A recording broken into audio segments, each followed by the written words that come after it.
Okay, so morning guys, welcome to another review from me, Matt, the Bearded Berserker.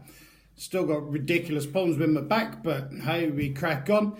And I have another review for you.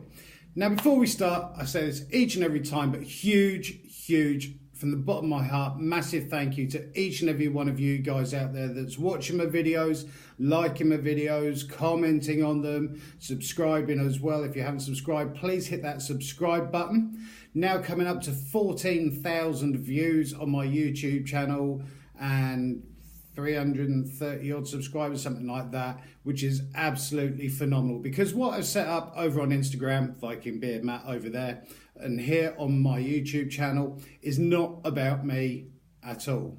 It's about these small brands, small craftsmen, small businesses, companies, individuals that are making some amazing products. And literally, you can kind of call them all, class them under that umbrella as craftsmen, you know, sort of making beard products, skin products, hair products, clothing, jewellery, all sorts of bits and pieces. And I'm trying to do my best as a one-man band with my little iPad in front of me, kind of like showing you guys that there is an alternative to buying these huge, massive brand stuff and everything. That I'm finding with a lot of the reviews that I'm doing, the smaller brands and craftsmen and stuff out there and individuals are making some amazing products, and we really need to get behind them, support them, help them, nurture them and encourage them, because if we don't, they're just going to disappear, and all we'll have left are these literally huge, massive brands out there, which, don't get me wrong, I don't have a problem with them per se, but they do kind of rely a lot of the time on their name to actually sell their products. The quality isn't necessarily 100%, whereas these smaller brands, craftsmen out there, have to work so hard because they know as soon as their products go on the market, they're in direct competition with everyone else and these huge, massive brands and stuff. So it's really hard for them. And I'm trying my best to try and help and support and show you guys that there are some amazing things out there and we need to get behind them and support them. Now, with all the reviews I do on my channel, I'm completely 100% honest, okay? There's no point in me sitting here blowing smoke rings up at people's backsides and stuff like that, because I, the same as you guys, I'm a consumer. Nothing worse than going out and spending our hard-earned cash on products, whatever it might be. You get it home, it doesn't last, it breaks, doesn't live up to expectations, or it looks completely different to what you thought it would look and everything. So I'm completely objective with the reviews that I do, if that's the right word, on this channel. So all the reviews, stuff that I go out and buy myself, stuff that gets sent through, completely honest, completely unbiased, and everything I do is my own honest opinion, because that's the cool thing nowadays. We're all entitled to our own opinion. So stuff that you might love, I might hate, stuff that I might love, you might hate, and stuff like that. And today we've got something completely different to the usual beard products and stuff like that. And my love of this sort of stuff started when I was a kid. Now, I was born in 74, so you can do the maths as to how old I am now. And I loved, growing up in my youth and my teens and everything, horror movies. And it wasn't necessarily the kind of scare factor of them and stuff like that. It was more behind the kind of scenes and how did they make that? How did they do that? And that's really cool what they've created.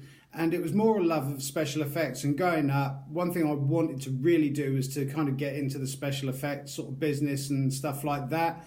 And obviously with parents said, well, you can't make money from that. That's no job and you can't make it. And so you need a proper job.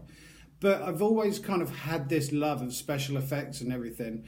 I remember when my nan was alive, bless her, we used to go to the coast and we had one of the world's or UK's largest joke shops, and all around the top that they had around this building were literally masks and wigs and stuff like that. And I used to just sit there as a kid marvelling at them. And back then in the sort of 70s and 80s, it wasn't particularly great quality, if you know what I mean, and all oversized stuff, but it was kind of like the process that went behind it and the people that were creating sort of like the masks and everything, kind of their interpretation and their creations into what they were creating was brilliant, you know, because I don't personally find horror films and stuff like that scary.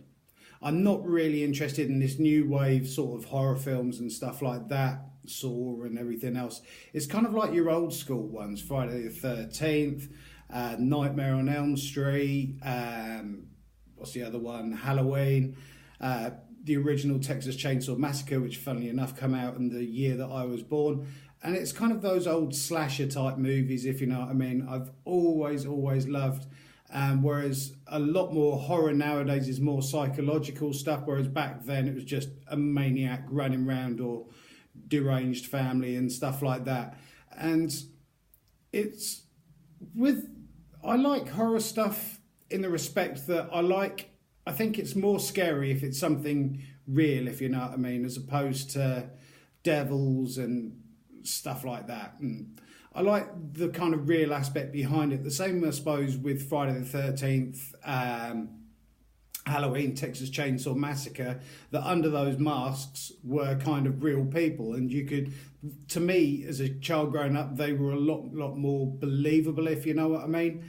That there could be somebody out there that's deranged and sits there in the house and makes furniture out of bone and bits and pieces and stuff like that. So to me, it was like that was far more scary than the other stuff. And I've always liked horror masks and that sort of makeup that does scare people, as opposed to stuff that you look at and go, well, it's a devil, and the chances of actually being chased down the road by a devil are completely slim. Whereas if you've got some maniac wearing a mask running around, it's a lot more believable. And not quite a good thing to do this day and age and everything with terrorism and stuff, chasing people with masks and knives and stuff. But there you go. And I've been so lucky for this to be sent through to me from the US, from a chap called Devin Shomper. I hope I haven't butchered your name there. And he has sent me through a mask to have a look at, see what I think of, give you guys my completely honest opinion on it. And as well as this, I am doing a massive, it's going to be one of the biggest things I've actually done on my YouTube channel so far. If you probably remember back and you were watching back then, I done a Halloween special, funny enough, was on Halloween last year.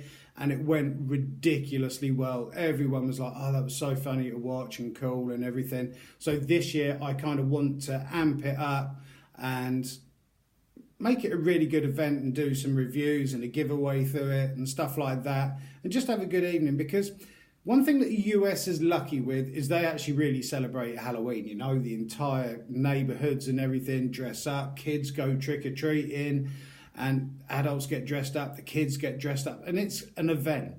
Whereas in the UK, we don't have that really. We have the odd few houses that put a pumpkin up outside. And even as a kid, I wasn't really allowed to go trick-or-treating or pumpkins and stuff like that, which is fair enough because it's not really a big thing in the UK. But I just love the way that with the US, they kind of jump in with both feet, and it's like, yeah, and have these big parties and everything, whereas in the UK we don't so much. So that is why I'm trying to do these sort of Halloween specials and everything, because it's my kind of way of celebrating Halloween, even though not everyone in the UK does. And having a good night, enjoying myself, doing some reviews, chatting to you guys. It will be live, so ask questions and stuff like that, and that's going to be on the 31st of October, which is funnily enough Halloween. But anyway, so thank you so much to Devin Shomper from Dark Fear Studios for sending this through for me to have a look at. I need me reading glasses for this. I will be putting links down below in the description box, so please give him a check out and see what he's creating and everything, because it is absolutely mental. So in the box we had his business card, cool little business card, darkfearstudios.com, horror masks and props, which is what they create. Facebook, Dark Fear Studios, Instagram at Dark Fear Studios, horror masks and props, Facebook and Instagram and email and everything on there. There's a card, and another one as well for authentic true crime and memorabilia and oddities at darkmemorabilia.com. And again, I'll be putting links down below in the description box of that.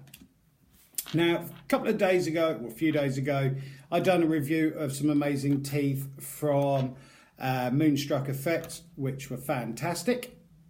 Pro Effects teeth. And like I say, I've been lucky enough to have this sent through, see what I think of, give you guys my own honest opinion. Now, this is what he has sent through. Hopefully the camera's picking up all the detail on this. Now, this mask that is sent through is called Rot 2. He did do a lot of custom work and stuff like that, and sort of custom mask building and everything like that. I know he's not doing it so much at the moment, but he still has plenty of masks on his website for sale. And this is completely 100% handmade, not factory made. It's all hand painted by him, and it's phenomenal. It's kind of like that whole Ed Gein thing, if you ever know who Ed Gein was, and he was kind of like a murderer from the States and used to wear people's faces and stuff like that, which is kind of what's, apart from other bits and pieces, that originally inspired Texas Chainsaw Massacre, the original. And the way that they're made is basically, first of all, he sculpts it out of clay. He then takes the mould from that out of plaster, and it's then basically cast out of latex. And this is a thick, decent latex. It's not thin. Got a kind of nice latex sort of smell to it. And real leather straps that go around the back, hold everything in place. Really solid buckle there. Almost kind of, to me, slightly reminiscent of a Slipknot mask. Loads of holes and everything. My head shape is around about here, so it goes up to really big and small as well. And the detailing on it, like I say, you've got metal studs that hold it and lock it all in place. I've worn this around the house yesterday, and because I want to see how things last. There'll be nothing worse than putting something on and it falls apart, the strap comes off and stuff like that. Like I say, this is a thick, heavy duty latex, really well cast. And I love the fact that each one is kind of different because they are all hand painted. And to me, it's an art thing as well. You know, it's made by an artist and creator who makes this sort of stuff. I'm just going to hold it up so you can see. Like I say, very, very reminiscent of Ed Gein Leatherface kind of look. Hasn't got the stitching or anything. I know he does ones that do have different stitchings. There's Rot 1 and Rot 2. This is called Rot 2, and the reason I like this one is it's kind of a bit more decayed looking. The other ones are a bit more kind of like fresh looking, if you know what I mean, like someone's just literally had their face cut off and someone's wearing it. I like all the little holes in there as well, and nicks and everything. And it's just the creative process that's gone behind making this is absolutely fantastic. Another thing I like is it has a nose hole.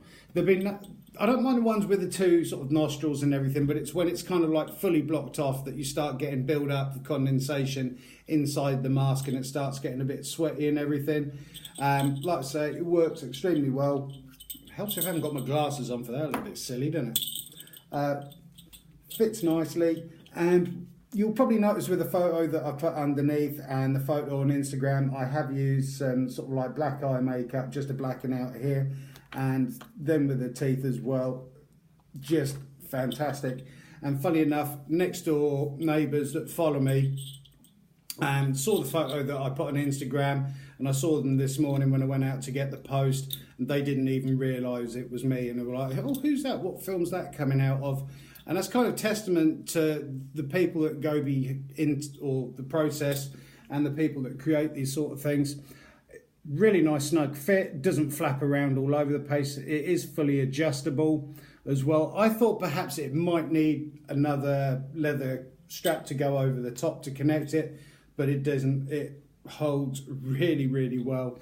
And like I say, I'm just going to show you a close up as well of all the craftswork. And I like the way that it's open mouth, so especially with these teeth in there as well, it kind of really just finishes it off. Bit of black eye makeup just to get rid of the natural look from your skin underneath and on the inside as well. And it's just really, really good. Really well made. It's not rotting or anything like that, even though it's called Rot 2. The paint job on it is brilliant. The sculpt is fantastic. Even got the crease lines and everything on the forehead and eyebrows. And it's really, really good, really well made. Doesn't feel cheap. It's quite a heavy piece, and when it came through in the box, probably took just over a week to get here from the US. I was like, what's inside? Someone's sending me jingle bells. And then when you look at the actual thick leather strap that's on the back of it, it's phenomenally good. And I cannot thank Devin so much for sending this through. To me, it is a thing of beauty, because this has come out of his head. He sat there, he sculpted it, he's designed it and everything. Then we're painting it. And I am going to have to go out and buy myself some heads now to put them on in the review room. And this will be one of the ones, again, because I'll be doing another review of these on Halloween during my review and everything. So it's going to be a good one. I'll be made up as last year and everything. The wife's getting involved this year. And it's just fantastic. There you go. There's a side profile shot on the other side. And it's quite terrifying, because you know, obviously underneath that there is a person wearing it, so it's not like you're being chased by a devil. So it kind of could well be somebody that's cut someone's face off, decided to make a mask out of it and go a bit loopy. So there you go. And price wise on this, it is coming in at $65 US. And one thing I've forgotten to do is to put down the converted rate into UK currency. I should imagine that's around about 60 quid, give or take, at the moment, going by what the conversion rates are. So I should, lost a bit here. I should imagine it is coming out around about 60 quid. And I think that is completely worth that. I'd quite happily go out and buy that. If I saw that in a store hanging up and everything, I'd be like, yeah, I'm getting myself one of those. And so I think what I'm going to start doing actually in my review room is, I'm going to be doing a lot more reviews in there soon as well, is start having loads of masks and sort of horror memorabilia and everything up there. Because it's what I like, you know, it's what I'm into and everything else. But fantastic piece. I cannot thank Devin Shomper enough from Darkfear Studios for sending this through. I hope you have enjoyed this review. Full marks to Devin for creating this. Like I said, he does loads of other ones as well, sort of like torn off faces, Ed Gein sort of style, bunny rabbit ones he's done as well. Loads of weird stuff. And like I say, did do some custom work and stuff like that. I know he's not doing it so much at the moment, but yeah, fantastic piece, and cannot score it highly enough. And if I was to score it out of 20, straight up 20 out of 20 for the craftsmanship, time and effort that's gone into it, the hand painting of it and everything, that you tend to find with a lot of cheap masks and stuff like that, they just kind of like put this red paint to look like blood, and blood doesn't really look like that. Blood does go darker, it's got hints of blue in it, and so it's not bright red necessarily and everything. It's just a fantastic piece. Thank you so much, Devin, for sending that through. That will sit in my review room, pride of place. And I hope you've enjoyed that review. I will be putting links down below in the description box. Please give Devin and Darkfear Studios and darkmemorabilia.com a follow and support them. Thank you guys. I hope you have a fantastic day. Keep on taking care of each other. Keep on looking after each other. And keep on helping and supporting each other. Keep on growing those beards if you're growing a beard. And anybody out there that does need any help, support, advertising, want me to do any reviews and stuff like that, please get in touch with me. Either drop me a message over on Instagram, Viking Beard Matt over there, comment down below in the comment box, because I do read and reply to each and every single comment that has been made, or even email me at mattrp74@outlook.com, all lowercase, all one word. And I look forward to seeing you in the next review. And have a great day. And I'm going to go and take some painkillers because my back is killing me. So have a great day, guys. Thank you to Devin, and have a good one. Thank you.